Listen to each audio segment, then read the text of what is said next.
Olá, minha amiga, meu amigo, hora do nosso encontro nesta segunda-feira, 1º dia de setembro.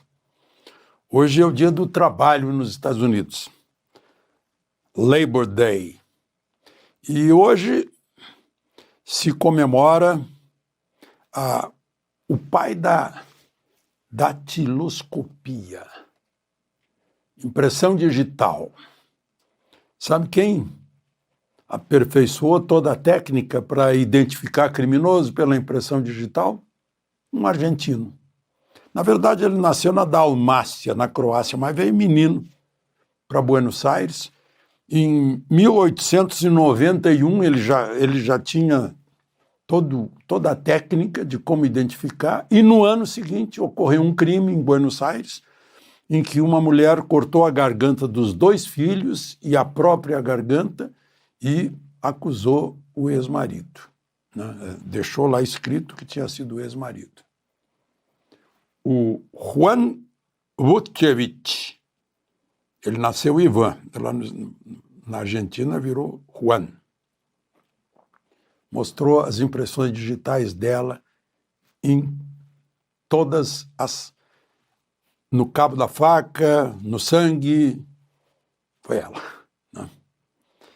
E a partir de então, 1892 foi o primeiro.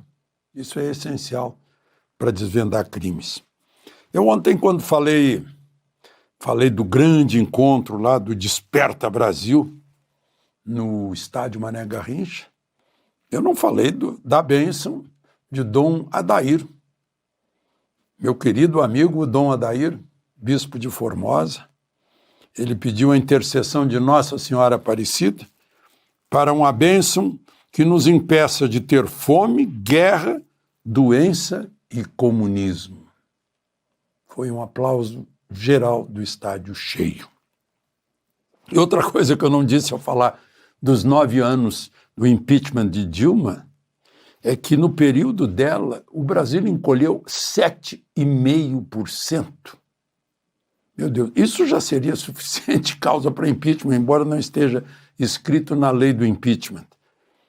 Agora, o que mais impressiona é que nós elegemos alguém como ela e reelegemos. Sendo assim, não há futuro para o país se não há um eleitorado que saiba escolher os candidatos, embora eu reconheça que os partidos políticos nos têm apresentado candidatos que o partido poderia escolher melhor, né? Lembre-se de se inscrever e ao final de deixar o gostei ou não gostei. Vamos então à conversa de hoje bem atualizada.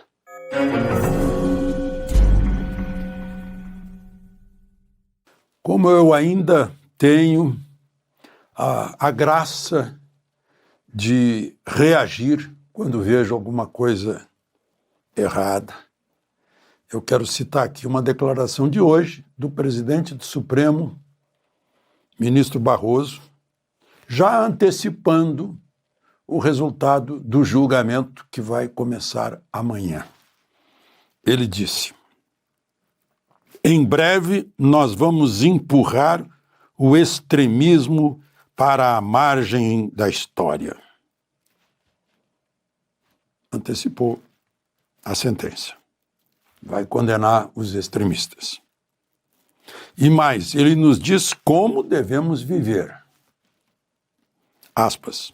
E teremos uma política em que estarão presentes conservadores, liberais, progressistas, como a vida deve ser.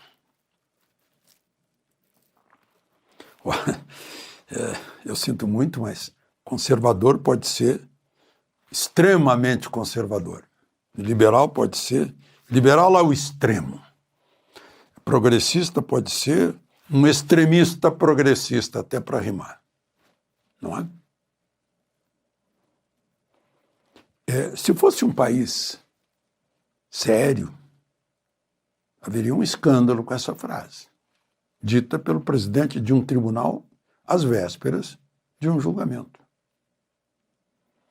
E eu só estou comentando aqui o julgamento não é porque eu concorde com ele que eu acho que ele é legal, é natural, é regular. Estou comentando pelo absurdo que envolve tudo isso, é meio kafkiano, né? Que não é o devido processo legal, não é o juiz natural, entre outras. Eu fico pensando, será que Barroso fez de propósito essa declaração, na tentativa de anular o processo e acabar com essas histórias de Trump? Porque acho que ficou anulável, ficou passível de anulação. Nenhum presidente de Suprema Corte do mundo inteiro, talvez, sei lá, na China, na Coreia do Norte, talvez haja algo semelhante. Bom, por outro lado, se o STF já condenou Bolsonaro, como todo mundo percebe, né, por declarações, não apenas essa de Barroso, mas Dino, próprio relator, né, a mídia serviçal trata de facilitar o trabalho, porque nos últimos dias está fazendo assim uma espécie de campanha, mostrando todo o mal que os bolsonaristas fizeram para o país, segundo a mídia, a pet media, né? Nenhuma palavra sobre as ilegalidades que vicejam nesse processo todo. Essa mídia faz parte da mesma militância em que se encontra o Supremo.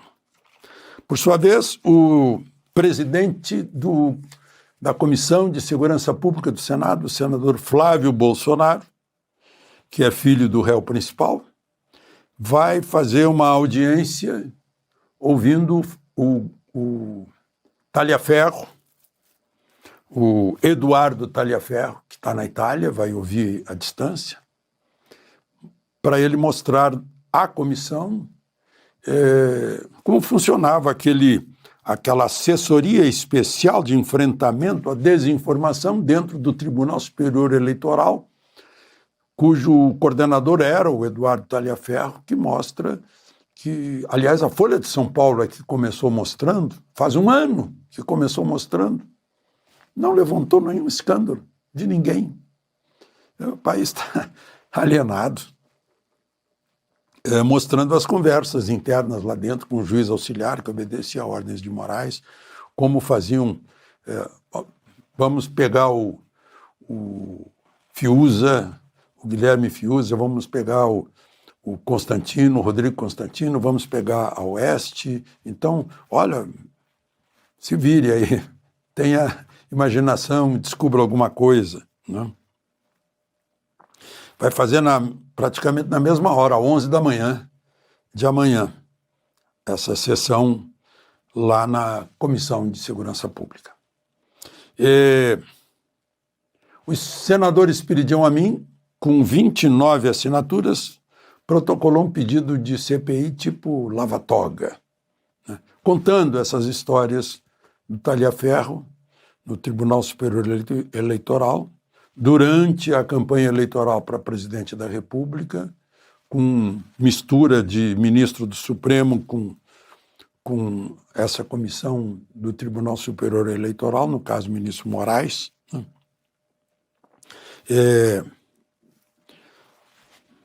Essa CPI, todo mundo acha que o Alcolumbre não vai mexer, né? É um dos responsáveis, ele, Pacheco, um dos responsáveis por essa situação, que foi num crescendo, né? Com o verdadeiro tribunal político, que é o Congresso, olhando, porque tem muita gente de rabo preso. E o Supremo avançando naquilo que o próprio ministro Barroso chama de virou um tribunal político, não é mais um departamento judiciário, é um tribunal político, portanto, com militância política, portanto, com preferências políticas, né? O verdadeiro tribunal político chama-se Congresso Nacional, né? Agora eu falei de Dilma, de quem elege Dilma, né? Há também quem elege Petro. Petro, agora mesmo, né, Ele próprio disse que o crime na Colômbia está com 10% da gasolina. Aqui o crime escolheu o álcool, né? Só que lá o crime já tomou conta de 1/3 do país. Eu não sei se a gente somar Rio de Janeiro e considerar a Amazônia, talvez dê 1/3 também. O crime está com 35 militares reféns na Colômbia. Militares, sim. Das Forças Armadas colombianas.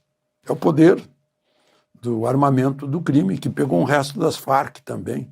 As Farc que participavam do Foro de São Paulo, organizado por Lula e Chávez. E mais do que isso, no governo Petro, a produção de coca subiu 36% e hoje a Colômbia é o maior produtor e maior exportador do mundo de coca. O próprio Petro está preocupado. Ele mesmo disse hoje que os Estados Unidos vão pegar esse pretexto, né? Sim, os americanos não aguentam mais a droga que chega lá. E talvez não consigam também dominar os seus consumidores, né? Porque o pessoal que produz coca na Colômbia, na Bolívia, no Peru, né, diz que, olha, a gente só produz, quem consome são eles. É uma questão que devemos pensar aqui no Brasil também. O crime organizado aqui no Brasil decidiu que dá mais lucro ter posto para vender combustível, né, e outras atividades. Dá mais lucro e menos riscos que vender droga para os viciados em droga. Viciado em droga é um problema para a família e é uma solução que a família tem que buscar também.